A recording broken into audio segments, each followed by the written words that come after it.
खबर प्रतापगढ़ से है, जहां राज्यसभा सदस्य प्रमोद तिवारी ने हाईकोर्ट के फैसले पर प्रतिक्रिया दी। राज्यसभा सदस्य प्रमोद तिवारी ने कहा कि हिमाचल प्रदेश असेंबली तथा दिल्ली नगर निगम चुनाव के साथ देश में हुए इलेक्शन में पराजय से भाजपा घबरा गई है। कांग्रेस सांसद प्रमोद तिवारी ने कहा कि यूपी में नगर निकाय चुनाव को टलने के लिए बीजेपी जिम्मेदार है।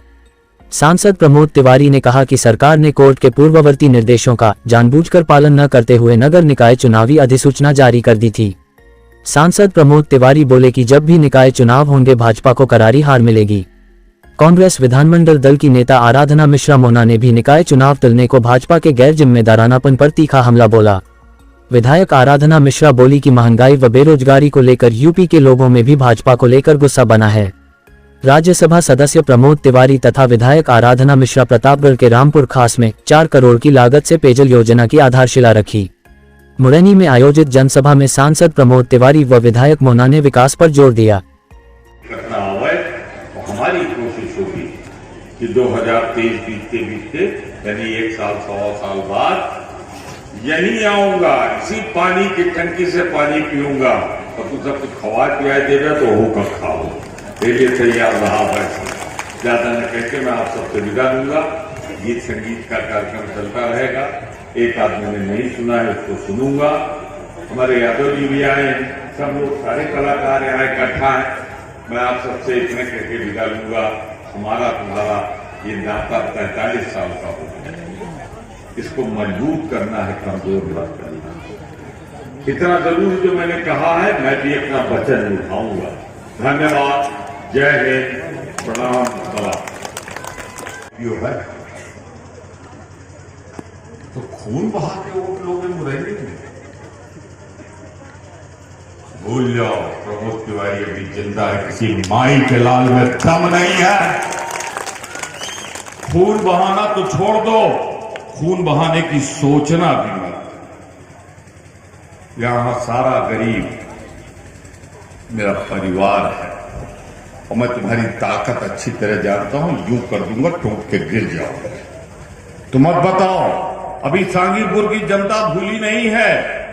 250 लोगों के खिलाफ FIR लिखाई गई थी, 250 लोगों के खिलाफ, और अज्ञात में तो हजारों थे।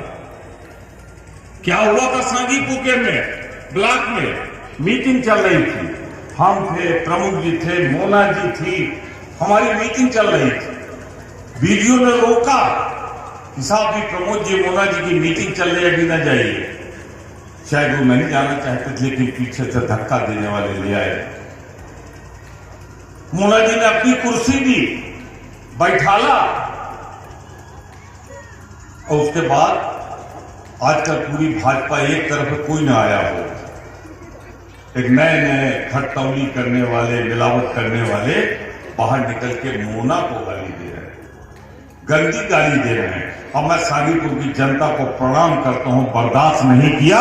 जिसने गाली दी थी उसको गाली की सजा दी। पर सांसद जी को तो कुछ नहीं हुआ था। ये मैं नहीं कह रहा हूं, ये तो फॉरेंसिक रिपोर्ट कह रही है। यहां से सक्सल गए, ऐसो छोड़ के आया त्यागी, और वहां पहुंच कर लहरा रहे कि मेरा कुर्ता फाड़ डाला, मेरा बुशर्ट फाड़ डाला। मैंने क्या किया, मैं तो फौजदारी का वकील था, मैंने एक दरखास्त दी SP को कि इसकी फोरेंसिक जांच हो जाए। फोरेंसिक जांच का मतलब होता है कि पता लग जाए फटा कैसे।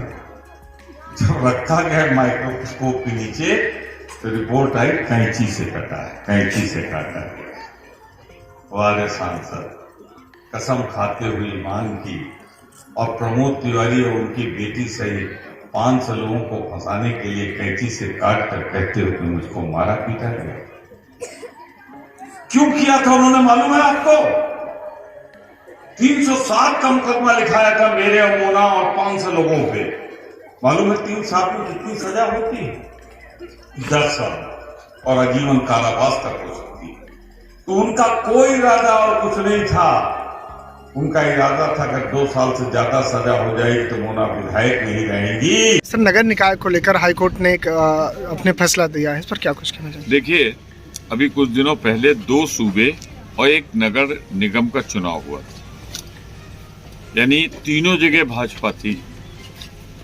जो रिजल्ट आया है, भाजपा नगर निकाय हार गई दिल्ली का। कांग्रेस के हाथों से जबरदस्त शिकस्त मिली है हिमाचल में, हमने छीन लिया हिमाचल उनसे। गुजरात बामुश्किल दोनों चुनाव अलग अलग करा के वो बचा पाए।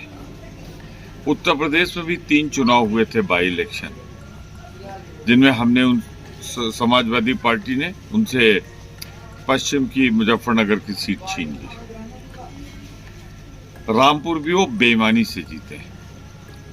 मैनपुरी नेताजी की सीट मुलायम सिंह जी की 2-3 लाख वोट से डिंपल जी जीती। तो भाजपा को अच्छी तरह मालूम है अब जनता उनके साथ नहीं। महंगाई, बेरोजगारी, धोखा, झूठे वादे, अब वो दौर खत्म हो रहा है। तो वो नगर निकाय के चुनाव में घबराए हुए हैं और इसीलिए उन्होंने जो बैकवर्ड का जो डायरेक्शन था सुप्रीम कोर्ट का सबका, जानबूझकर नहीं कर रहे थे उसे। और फिर हाईकोर्ट ये मामला गया, हाईकोर्ट के सामने कोई रास्ता नहीं था, उसने इस मुकदमे को में फैसला ले लिया और जब तक जरूरी जो निर्देश है न पूरे हों तब तक चुनाव न कराने का फैसला लिया। तो ये सच्ची बात तो ये है कि भारतीय जनता पार्टी की हिम्मत चुनाव लड़ने की अब बाकी नहीं उत्तर प्रदेश में, इसीलिए चुनाव स्थगित कराया गया है। ठीक से पैरवी भी नहीं हुई, जानबूझकर उसकी अवहेलना की गई जो इनको निर्देश दिया गया था। तो कुल मिलाकर मैं नगर निकाय के चुनाव में चुनाव के पहले की हार मानता हूं भाजपा की और मैदान छोड़कर भाग खड़ी हूं।